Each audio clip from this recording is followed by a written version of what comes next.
Alors, bonjour tout le monde. Ce matin, nous allons profiter du fait que je fais le message principal pour continuer en fait mon étude sur la Genèse. Puisque donc le samedi, je suis donc le livre de la Genèse. Et donc hier, on a fait l'étude. On a vu Genèse 21 et aujourd'hui, nous allons voir... Voilà, j'aime bien quand vous participez. Nous allons voir Genèse 22. Donc, ce qui veut dire que par hasard, aujourd'hui, le texte principal, ça sera Genèse 22. Par hasard. Bref. Et alors, comme je suis farceur, je vais démarrer en vous lisant quelques versets ailleurs. Comme ça, au moins, vous prenez un petit contre-pied, c'est amusant, quoi, vous voyez. Non, juste un truc avant de commencer intéressant. Donc là, on a entendu le chant de mon épouse, donc le chœur du Père. Et c'est drôle parce que je vais pas tourner autour de ce point-là exactement, mais il y a un commentateur, un écrivain chrétien, peu importe, qui sur ce chapitre 22 tire comme conclusion que Abraham a découvert que Dieu était le Père. Tout le monde, on va dire presque tout le monde sait ce qu'est le passage de Genèse 22. Ceux qui sont perdus, ne seront pas perdus dans un moment. Et les autres, ils savent. Donc vous allez voir le rapport. En tout cas, là, les choses sont un petit peu différentes.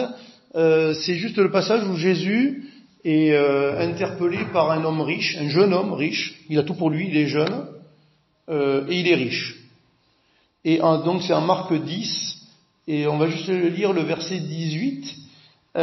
Donc Jésus lui dit, pourquoi m'appelles-tu bon ? Il n'y a de bon que Dieu seul. Parce qu'il vient vers Jésus, il dit, Rabbi, toi t'es bon. Ok. Au verset 20, donc au verset 19, il se justifie qu'il a fait plein de choses très bien.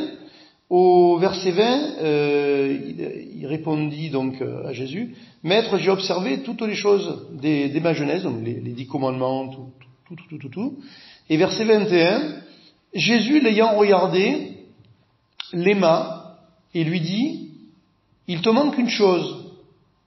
Va, vends tout ce que tu as, donne-le aux pauvres, et tu auras un trésor dans le ciel. Puis viens et suis-moi. Et j'ai pris ce passage-là, et vous allez voir un peu le rapport avec Genèse 22, parce qu'ici il y a des mots qui reviennent par rapport à Genèse 22. D'une part, Jésus dit, il n'y a que Dieu qui est bon. Il n'y a que Dieu qui est bon. C'est intéressant parce que nous sommes à une époque, il n'y a peut-être pas que notre époque, mais peut-être plus la nôtre, où les philosophies à la mode ne pensent pas qu'il n'y a que Dieu qui est bon. Et le fait de ne pas penser que Dieu seul est bon signifie que l'homme il n'est pas si mauvais que ça. Il y a quelque chose à en tirer quand même. On peut améliorer quand même le prototype. On peut faire mieux, vous voyez. Et du coup, on est dans quelque chose qui est faux. Et l'autre chose, c'est que donc Jésus présente les exigences basiques. Le jeune homme, il croit que tout va très bien dans sa vie, mais tout va pas bien dans sa vie puisqu'il vient vers Jésus. C'est qu'il est quand même conscient qu'il a un besoin. Sinon, il viendrait pas voir Jésus et dire bon maître, c'est qu'il y a un problème quand même, il le sait. Et Jésus, il est dit ici, donc Jésus l'ayant regardé, l'aima. Et ce que je trouve, et là où le rapport est avec Genèse 22, c'est que ce que Jésus va lui dire après, tu te dis, c'est ça l'amour. Jésus l'ayant regardé, l'aima. Et ensuite il lui dit, écoute, il te manque un truc, tu vends tout, tu donnes aux pauvres, tu me suis.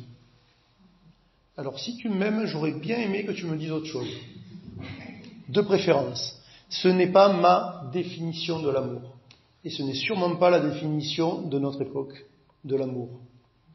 Et je voulais voir pourquoi est-ce que je dis ça. Et puis, parce que la chose importante, vous savez, ce qui nous intéresse dans ce passage-là, en général, quand on lit, on se dit, c'est Jésus lui dit, vends tout et donne-le aux pauvres. Mais ça, c'est pas le point principal de ce que Jésus a à dire.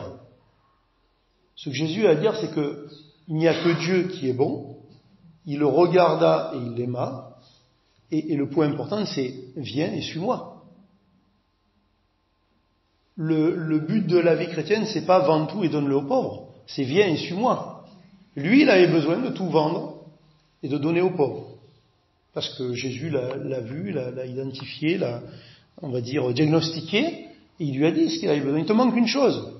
Tu as besoin de te débarrasser de tout ça. En fait, tout ça, ça t'empêtre. Ça t'empêtre pour me suivre. Tout simplement, pour me suivre, pour marcher avec moi. Alors maintenant, on va aller dans Genèse 22, donc vous allez avoir l'impression forcément que ça n'a aucun rapport, mais je vais vous faire le lien quand même un petit peu, parce que c'est mon job. En Genèse 22. Alors évidemment, c'est une lapalissade, mais c'est très important en réalité quand on veut comprendre les textes, et notamment bibliques, mais pas que. Genèse 22 se situe après Genèse 21. Merci de suivre.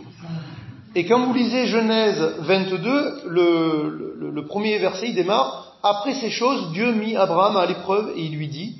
Donc si c'est après ces choses, il est un petit peu intéressant de savoir ce qu'il y a eu avant. Et ce qu'il y a eu avant, si j'étais méchant, je vous dirais, vous écouterez le WhatsApp que j'ai enregistré hier. Je vous le recommande, néanmoins je vais vous le résumer quand même brièvement en 2 points. En Genèse 21, ne vous inquiétez pas, avant la fin de la matinée, on aura vu Genèse 22. Parce que là, je vois là ceux qui commencent à s'inquiéter. Donc en Genèse 21, en fait, on voit 3 choses. Une première sur laquelle je ne me suis pas arrêté. Du verset 1 à 7, on voit l'arrivée tant attendue de l'enfant qui est le résultat de la promesse de Dieu pour Abraham. C'est-à-dire la naissance d'Isaac, miraculeuse, dans le sein de Sarah, sa femme, avec un Abraham qui culmine à 100 ans, à Sarah à 90 ans. Ne calculez pas, sinon vous ne comprenez pas. Certes, on n'est pas à la même époque, donc on ne peut pas vraiment comparer, mais quand même, ça fait néanmoins beaucoup, peut-être même à l'époque. Donc, c'est Dieu qui fait. Et Dieu, on va dire, a gentiment, mais avec précision, bassiné Abraham sur le fait que je te fais des promesses. Et ces promesses sont rattachées au fait qu'un enfant va naître de ton sein, de toi et de ta femme Sarah, et pas d'un autre. Et voilà, il y a pas mal de choses qui sont rattachées. Il y aura il y aura le Messie qui va arriver de là aussi. Enfin bref, on va pas rentrer dans le détail des promesses faites à Abraham, mais en tout cas, donc début du chapitre 21, la promesse arrive, l'enfant arrive, etc. À partir du verset 8, l'enfant grandit, au bout de 2-3 ans, il est sevré, on fait la fête. Il est d'abord circoncis au 8e jour, ensuite 2-3 ans plus tard, on ne sait pas exactement, mais c'était à peu près le sevrage, c'est ça en général. Je suis pas grand spécialiste, moi je lis ce que les autres disent. Ils font la fête, et le premier enfant d'Abraham, Ismaël, qui n'est jamais nommé par son nom dans le chapitre 21, va rire. Alors de toute façon, la vie d'Abraham, c'est un rire en fait, puisque il rit quand on lui annonce qu'il va avoir un enfant, sa femme rit quand les anges viennent et disent que tu vas avoir un enfant. Une fois que l'enfant arrive, elle dit je vais être la risée de tout le monde, mais enfin on va tous rigoler ensemble. Et une fois qu'on sèvre l'enfant, tout ça ce sont des bons, enfin non, c'est pas tous des bons rires, mais le dernier quand l'enfant arrive c'est un bon rire, les précédents un peu moins. C'est rire d'incrédulité. Mais quand l'enfant est sevré, son demi-frère on va dire, lui il rigole aussi. Parce qu'en fait, Ismaël, il typifie, il représente la chair, notre chair. Et résultat des courses, dans la deuxième partie du chapitre, donc de 8 à 21, qu'est-ce qui va se passer? Sarah va dire, il faut que tu chasses l'enfant et la mère. Et Abraham est fâché. Et Dieu dit, ne te fâche pas. Elle a raison. L'enfant de la promesse, c'est celui qui vient de naître, c'est Isaac. Donc tu envoies tout le monde dehors. Et elle s'en va dans le désert, après il y a une destinée pour eux, c'est pas le souci, on va pas rentrer dans tous les détails. En tout cas, cette partie-là nous apprend quoi? Nous apprend une chose importante, parce que hier, le titre de mon intro sur 21, c'est, comment j'ai dit ça? En route vers le sommet.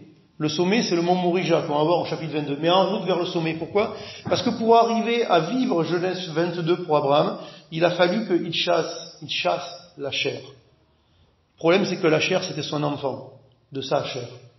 Et donc, il n'était pas content. Et vous savez quoi? Nous, on a besoin quotidiennement de chasser la chair dans notre vie. De décider, de prendre des décisions quotidiennes contre nos tentations, nos envies, nos pensées, tout ce qui ne va pas dans le sens de Dieu. Ça, c'est chasser la chair. Et ça fait mal. Ça fait mal parce que c'est notre chair. Ismaël, c'était sa chair.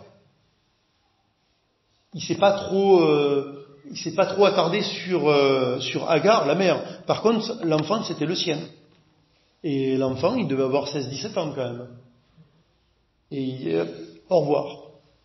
Et nous, de manière typifiée dans notre vie, on doit chasser cette première nature en fait, en permanence. Mais pour pouvoir la chasser, il y a un deuxième point, c'est la deuxième partie du chapitre 22 à la fin, où en fait Abraham va faire un serment, faire une alliance en fait, avec Abimelech, qui est un roi local.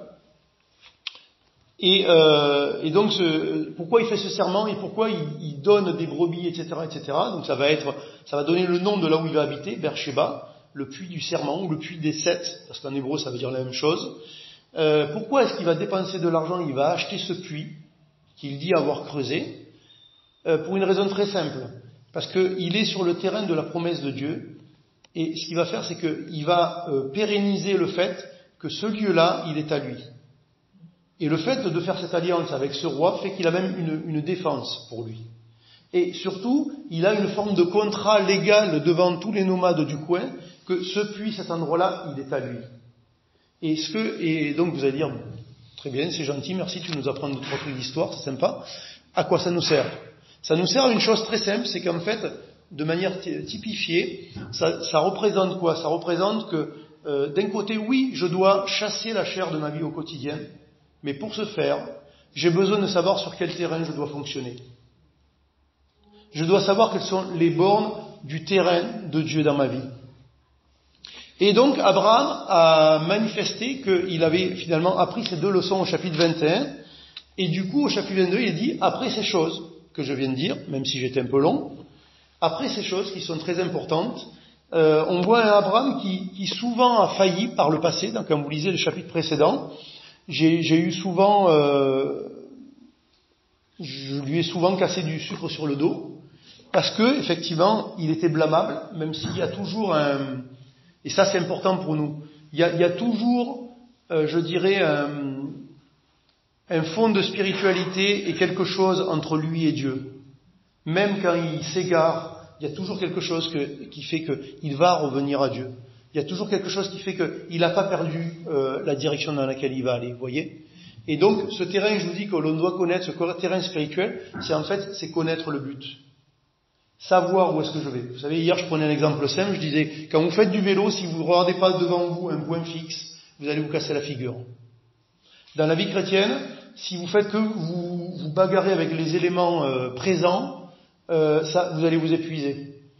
Si vous n'avez pas une visée sur la direction, là où vous allez, là où Dieu veut que vous alliez, ça va être très compliqué. Vous allez vous battre tout seul dans le présent, en fait. Et donc, on va lire le texte. Donc, après ces choses, Dieu mit Abraham à l'épreuve et il lui dit, Abraham, et il répondit, me voici. Dieu dit, prends ton fils, ton unique, celui que tu aimes, Isaac, va-t'en au pays de Morija, et là, offre-le en holocauste sur une des montagnes que je te dirai. C'est costaud, là, ce qu'il vient de dire. Il y a beaucoup de choses ici. En fait, déjà, première chose, Dieu parle à Abraham. Et Dieu dit, et pas Dieu, Abraham dit, me voici. Il le redira un petit peu plus tard. Me voici. Vous savez quoi? Souvent, on peut regarder la vie chrétienne en se disant, qu'est-ce que je fais de bien, qu'est-ce que je fais de mal, comment je dois évaluer les choses.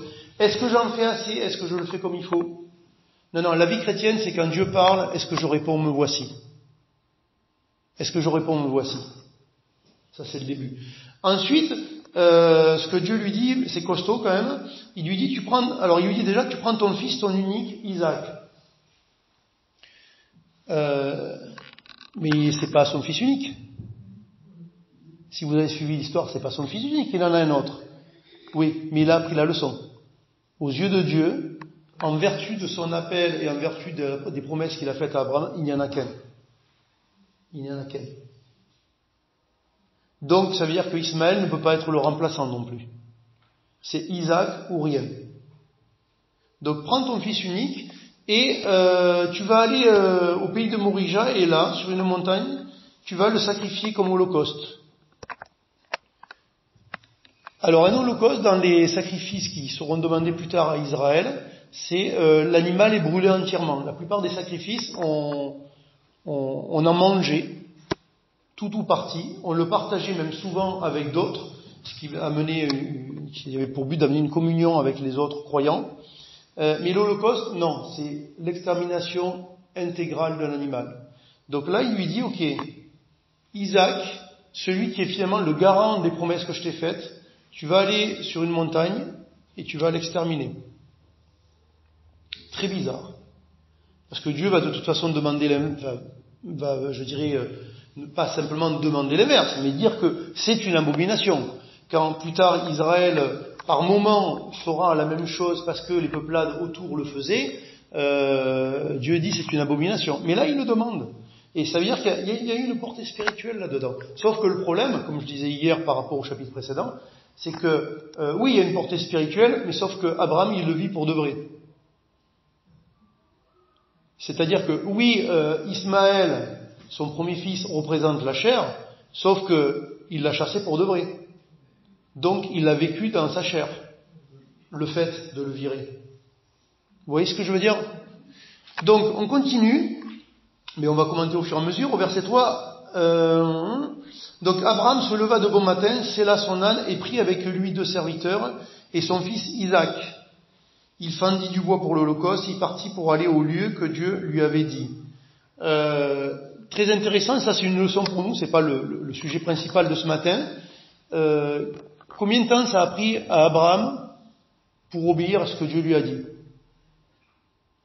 Le lendemain matin, il selle son âne, il prend 2 serviteurs, son fils, les matières premières, et il part là où Dieu lui a dit. Vous savez quoi? La vie est plus simple quand on obéit de suite. Je vous le dis. Plus on rumine là-dedans, plus c'est compliqué de prendre les bonnes décisions. En tout cas, les décisions pour Dieu. Après, bien sûr, il y a des décisions, il faut prendre du temps pour réfléchir. Mais en tout cas, là, je veux dire, et vous allez voir une autre chose, c'est que c'est pas un coup de tête. C'est pas un coup de tête parce que il est dit, au lieu il dit, verset 4, le 3e jour, Abraham, levant les yeux, vit le lieu de loin. En fait, je vais vous expliquer un truc rapide, je vous apprends des choses ce matin, peut-être. Beersheba, c'est tout au sud de Canaan, et là où il va aller, la région de Morija, et notamment le mont où il va aller, ça va être en fait Jérusalem, ou futur Jérusalem, on va dire. Et le mont sur lequel il va, il va plutôt, ça va pas aller jusqu'au bout, mais il va pour sacrifier son fils, c'est le mont où en fait plus tard, Salomon va construire le temple, donc à Jérusalem, et où la présence de Dieu va venir. Mais la chose qui est intéressante, voilà, c'est bien, c'est que entre les deux, il y a 70 kilomètres, et Abraham, il n'avait pas une voiture. Il avait un âne, ses pieds, 2 serviteurs et son fils, qui n'était pas un petit enfant. Donc, puisqu'il avait, là, les commentateurs pensent qu'il avait entre 20 et 25 ans, en tout cas c'était un jeune adulte. Donc ça veut dire qu'il n'avait pas un enfant qui devait traîner. Mais néanmoins, ce qui est très intéressant, c'est que du coup il y a 3 jours de marche, mais en fait au bout de 3 jours de marche il n'est pas encore arrivé. Ce qui fait qu'il y a des commentateurs qui se disent non mais c'est pas possible que ça soit à cet endroit-là, parce qu'en 3 jours avec un âne, tu vas pas là-bas. J'ai vérifié, effectivement en 3 jours, vous faites pas 70 km avec un âne. Il en manque un petit peu. Mais c'est pas grave. Il s'est arrêté au bout de 3 jours, il a laissé ses serviteurs, son âne, et il a continué. Il a fait la suite. Il a fait les 70 km. Je dis ça pourquoi? Pour vous donner des informations qui vous font plaisir, je le sens. Mais à part ça, c'est surtout pour dire qu'on peut avoir l'impression qu'il est parti sur un coup de tête. Pendant plus de 3 jours, il a marché, avec son fils à côté, en sachant ce pourquoi il y va. Ça rumine là-dedans. Ça rumine.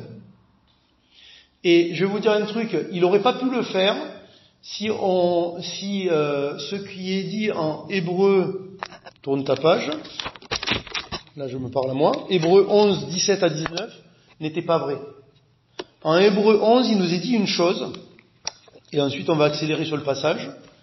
En Hébreu 11, l'auteur nous dit, là je meuble, ça y est, j'ai la page. En Hébreu 11, 17-19, il nous est dit, C'est par la foi qu'Abraham offrit Isaac lorsqu'il fut mis à l'épreuve et qu'il offrit son fils unique, lui qui avait reçu les promesses, et à qui il avait été dit, en Isaac sera nommé pour toi une postérité. Il pensait que Dieu est puissant, même pour ressusciter les morts, aussi il recouvra-t-il par une sorte de résurrection. Si Abraham, il n'avait pas eu en tête pendant ces 3 jours le fait que Dieu est capable de ressusciter son fils, je pense qu'il ne serait pas arrivé au bout des 3 jours. Et nous, pour obéir à Dieu, si on n'a pas dans la tête que Dieu est tout, et qu'il est capable de ressusciter, et qu'il est capable de pourvoir, ça va être compliqué. Par moments, ça va être très compliqué. Parce qu'on ne verra pas l'issue. Et il n'y en aura pas. Et donc, ici, on va continuer notre texte tranquillement. Donc le 3e jour, Abraham, levant les yeux, vit le lieu de loin, et Abraham dit à ses serviteurs, restez ici avec l'âne, moi et le jeune homme, nous irons jusque là pour adorer, et nous reviendrons auprès de vous. Première chose, je me posais la question, pourquoi il a pris 2 serviteurs à lui? A priori, ça sert à rien. Peut-être qu'ils avaient besoin de se défouler un peu les jambes, ils ont fait 70 bornes à lui, possible. Mais à part ça, je sais pas. Ils servent à rien, en fait, dans l'histoire. C'est l'âne qui porte ce qu'il y a besoin, et tout le monde marche à pied. Donc pourquoi ils étaient là? À part à être les témoins que la chose a eu lieu, ils servent à rien. Mais ils sont les témoins que ce qui va se passer a eu lieu. Même si du coup, ils sont pas arrivés, ils n'ont pas vu la scène. La scène, ils l'ont pas vue. Mais Abraham, il a dit, nous allons et nous allons revenir. Ils l'ont vu partir, ils l'ont vu revenir. Vous avez vu Jésus ressusciter, vous? Non? Vous l'avez vu vivre? Non? Mais on a le témoignage. Alors, ici, donc il nous dit,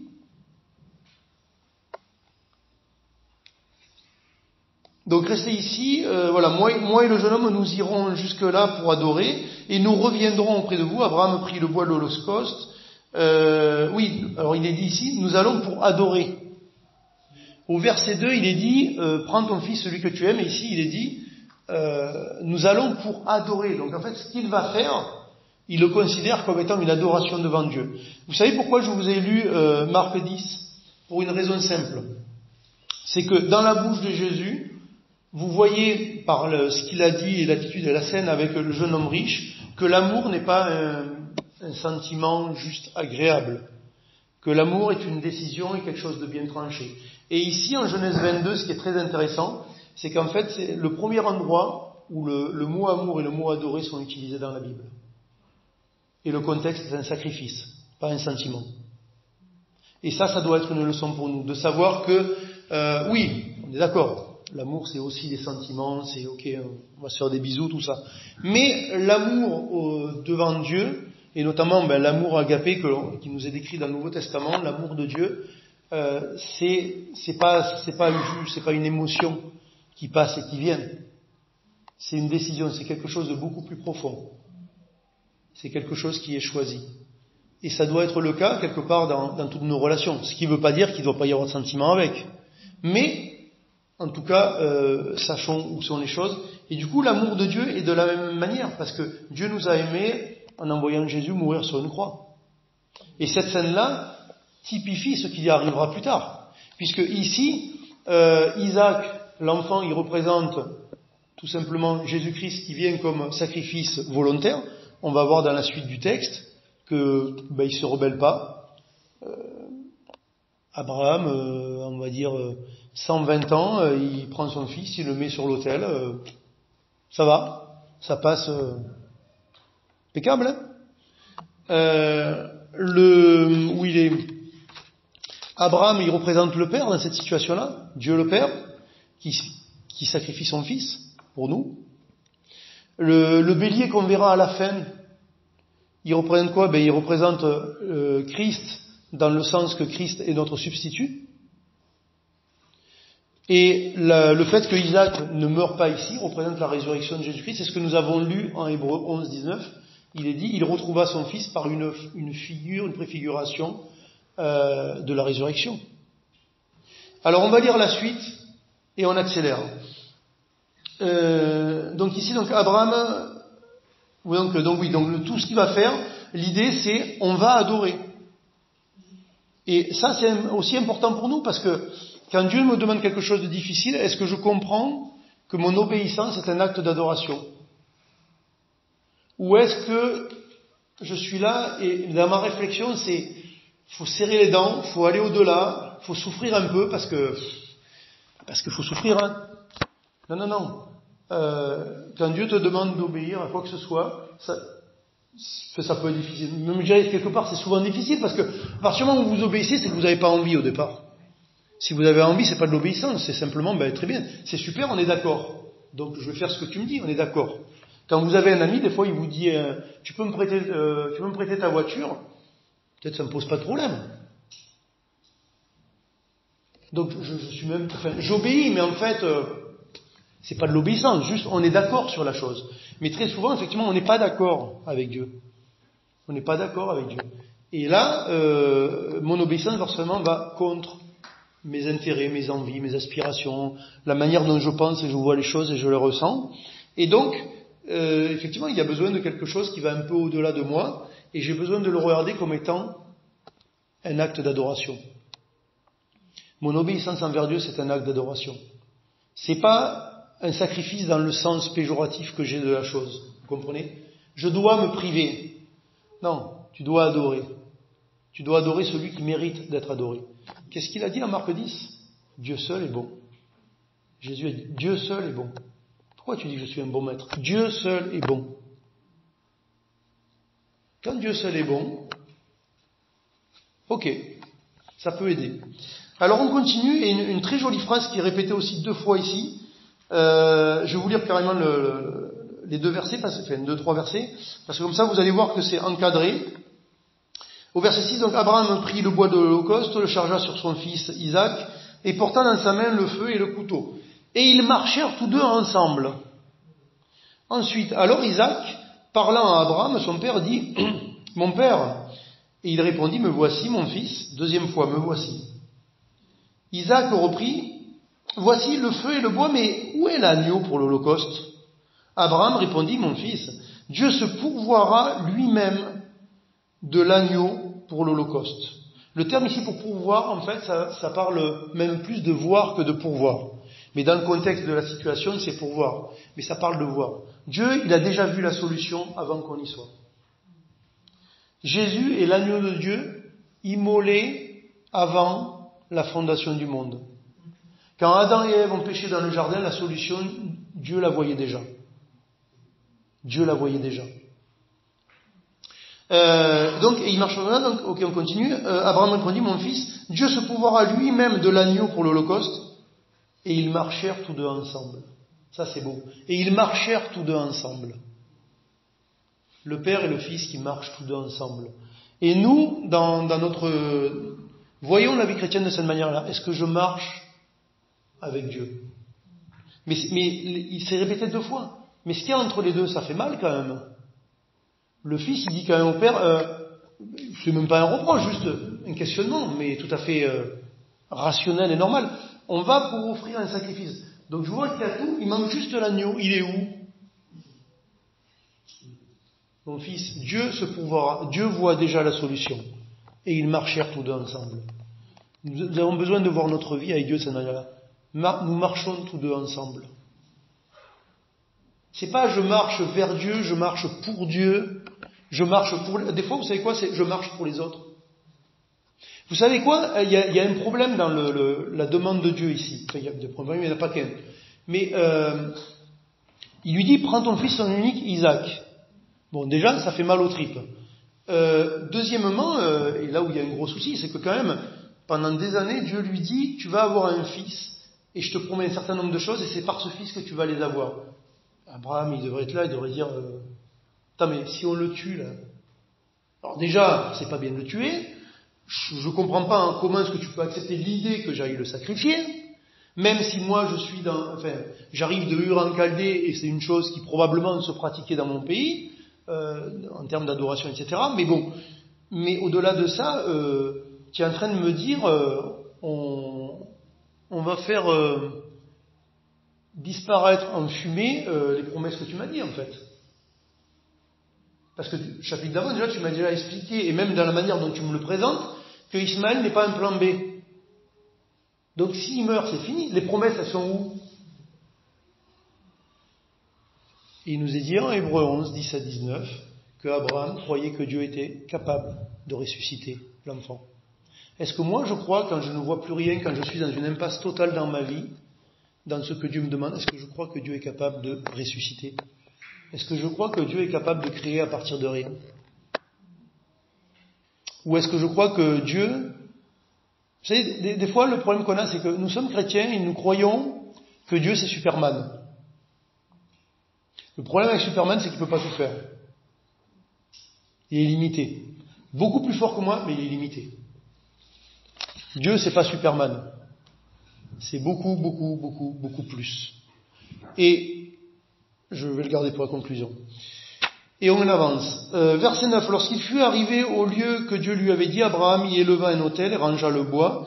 Il lia son fils Isaac et le mit sur l'autel par-dessus le bois. Donc on voit que là, manifestement, il faut qu'il y ait une forme d'acceptation d'Isaac pour que les choses puissent se réaliser. Sinon, je pense que peut-être qu'il aurait eu un peu de mal pour le ligoter sur un autel en bois. Mais bon. En tout cas, on n'a pas plus d'explications, mais ça se passe impeccable. Verset 10. Puis Abraham étendit la main et prit le couteau pour égorger son fils. On lit des choses incompréhensibles dans ce livre. Alors l'ange de l'Éternel l'appela des cieux et dit, juste avant ça, vous savez,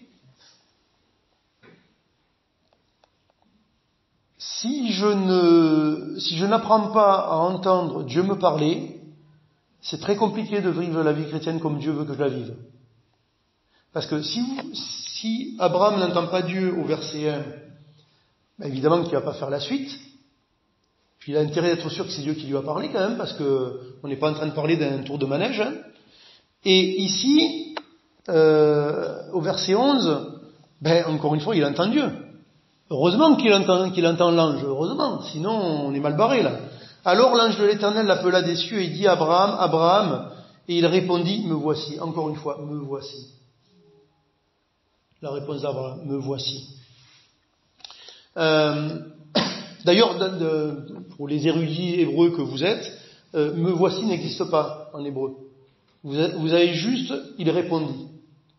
Et les traducteurs mettent me voici parce que dans le sens de se répondre, il y a cette idée d'aller vers la personne. Mais en réalité, ce n'est pas une traduction littérale. Il y aurait que il me répond. Il répond, pardon. Verset 12. L'ange dit, n'avance pas ta main sur l'enfant et ne lui fais rien, car je sais maintenant que tu crains Dieu et que tu n'as pas refusé ton fils, ton unique. Dieu connaît tout. Il y avait besoin de tout ça là pour qu'il sache qu'il est obéissant et tout. Moi je pense qu'il n'y avait pas besoin de tout ça, mais vous savez quoi?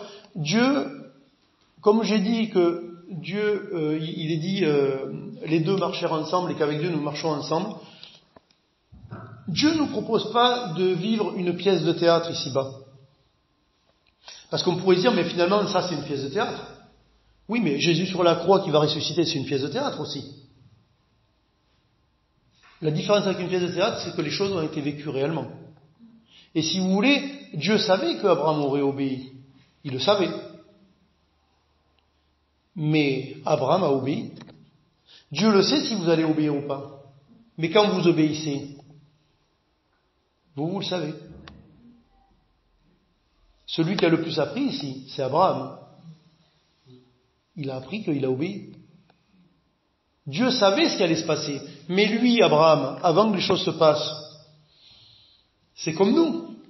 Je pense que oui, je pense que je vais réagir comme ça, je pense que je veux obéir à Dieu, je pense que je veux marcher avec Dieu, mais oui, mais quand les situations concrètes sont là, qu'est-ce que je fais concrètement? Et c'est là où j'ai un rendez-vous avec Dieu, mais aussi avec moi-même. C'est là où j'ai un rendez-vous. Est-ce que j'aime Dieu? Comme Dieu veut être aimé. C'est-à-dire par l'obéissance, qui est un sacrifice pour moi, et qui est un acte d'adoration pour Dieu. Ça, c'est l'amour selon Dieu. Et donc ici, j'en étais où? Donc l'ange, il retient son bras. alors il dit, donc on remonte un peu. On remonte. Donc je sais que tu crains Dieu, au verset 12, et que tu n'as pas refusé ton fils, ton unique. Verset 13, Abraham, regardez ça. Des fois on se dit, c'est pas écrit en français le truc. Abraham leva les yeux et vit derrière lui. Vous suivez le truc? Abraham leva les yeux et il vit derrière lui. C'est commode comme... Enfin, vous voyez ce que je veux dire, quoi. Mais voilà, il leva les yeux. Mais vous savez, quelques chapitres plus loin, quand Isaac verra sa future femme Rebecca, je vous laisse lire, hein, c'est pour vous amuser un peu.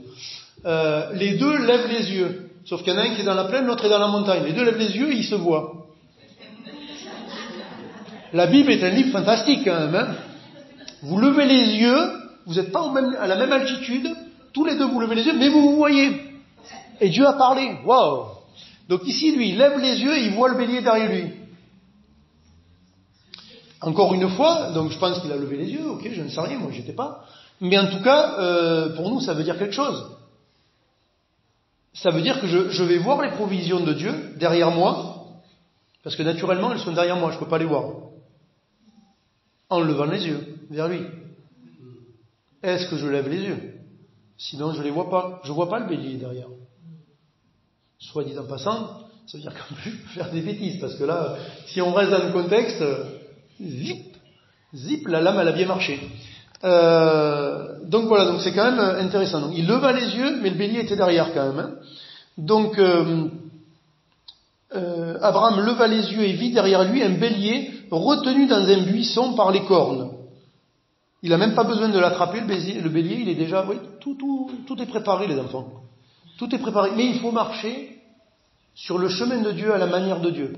Des fois, le croyant, il veut marcher sur le chemin de Dieu, mais à sa manière. Donc j'ai compris, Isaac, c'est de lui que vont être les promesses. Donc, c'est pas possible que tu me demandes de le sacrifier. Donc, je ne vais pas mourir, Jean. Je vais l'épargner. On va faire un petit parallèle. Dieu, tu m'as appelé à tel ministère. J'ai cru comprendre que tu me dis qu'il faut arrêter, etc., etc. C'est pas possible, c'est toi qui m'as demandé de le faire. Donc, je n'arrête pas. Et qu'est-ce qui se passe?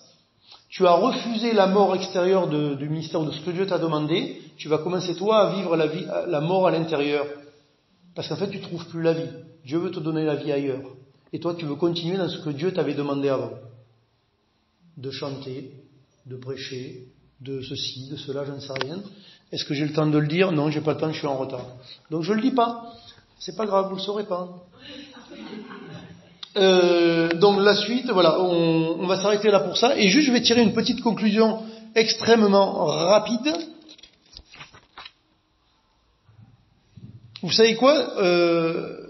La chose, je pense une des choses qu'Abraham a appris à cet endroit-là, en faisant ce que Dieu lui a demandé, et en voyant Dieu intervenir au milieu de son chemin, c'est que Dieu est tout. Donc effectivement, Dieu est le Père. Et donc c'est Watchmani qui dit que Abraham apprend que Dieu est le Père. Ce qui veut dire par là, c'est que Dieu a dit à Abraham, tu vas avoir un fils. Et Abraham ne pouvait pas avoir un fils. Et au bout d'un moment, Dieu lui donne un fils. Et une fois qu'il a le fils, il lui dit, va le sacrifier. Et en le sacrifiant, finalement, il le perd pas et Dieu pourvoit. Et là-dedans, ce qui veut dire Watchmani, il veut dire que, à cet endroit-là, Abraham, il apprend que Dieu est celui qui produit. Il est le Père. Il est le seul qui peut produire. Tout comme Jésus dit, mais le bon maître, le seul bon, mais le seul qui est bon, c'est Dieu. Et vous savez quoi? Ce qu'il apprend ici, c'est que Dieu est tout. Et il y a une autre religion qui dit que Dieu est grand. Ne soyons pas des croyants qui croyons que Dieu est grand. Dieu n'est pas grand, Dieu est tout. Et quand Dieu est tout, la vie chrétienne est possible. Et on peut obéir à Dieu, on peut adorer, aimer, vivre la mort que l'on doit vivre quand on doit la vivre, etc. Et on peut être équipé pour le chemin qui est devant nous, parce que Dieu est tout, et Dieu n'est pas juste grand. Un Dieu grand, un jour, il ne sera pas assez haut. Un Dieu grand, un jour, ne sera pas assez haut dans ma vie. Un jour, il y aura une impasse dans laquelle, ouais, Dieu est grand, mais je le crois, hein, mais sincèrement, je le crois qu'il est grand. Mais là, il peut pas. Et Abraham, Hébreux 11, 17, 19, il a cru que Dieu était capable de ressusciter son fils. Vous savez pourquoi? Je vais vous dire pourquoi. Est-ce que Abraham, il a chassé l'enfant avec l'esclave? Pourquoi est-ce qu'il a acheté le terrain promis? Enfin, le puits pour avoir une garantie sur le terrain promis, on va dire. Pourquoi est-ce que ici il amène Isaac pour le sacrifier? Il fait tout ça parce que Abraham, il croit ce que Dieu a dit. Il croit que Dieu tient sa parole. Et parce que Dieu tient sa parole et qu'il a dit que les promesses sont en rapport avec Isaac, soit Isaac ne va pas mourir, soit Isaac va ressusciter. Parce que Dieu a parlé. Et moi, j'ai besoin de croire Dieu dans ma vie de cette manière-là. J'ai pas besoin d'un Dieu grand. J'ai besoin de Dieu qui est tout dans ma vie. Et quand il n'est pas tout, pas Patricia, il n'est pas tout. Il y a des manques, il y a des vides, il y a des frottements dans ma vie. Il y a des frottements en fait dans ma vie. Vous voyez? Et donc voilà, sachons que Dieu est tout, apprenons la même leçon qu'Abraham, et elle passe, je vous le dis, elle passe par, écoutez le WhatsApp d'hier, mais elle passe par Genèse 21. Parce qu'hier j'ai dit plus que ce que vous avez dit tout à l'heure en 12 minutes. Donc voilà, Dieu est tout, et on a besoin de rencontrer ce Dieu, de rencontrer son amour, mais son amour il est défini par ce passage-là. Il n'est pas défini par un gros cœur comme on fait, vous savez, sur nos téléphones on envoie un cœur. Je peux envoyer des cœurs à ma femme tous les jours, mais si concrètement elle voit pas que je l'aime, c'est juste un dessin d'un cœur rouge sur son téléphone. Hein. Et des fois, d'aimer ça coûte. Des fois ça va dans le même sens que nous, mais des fois ça coûte. Et on a besoin de Dieu. Amen.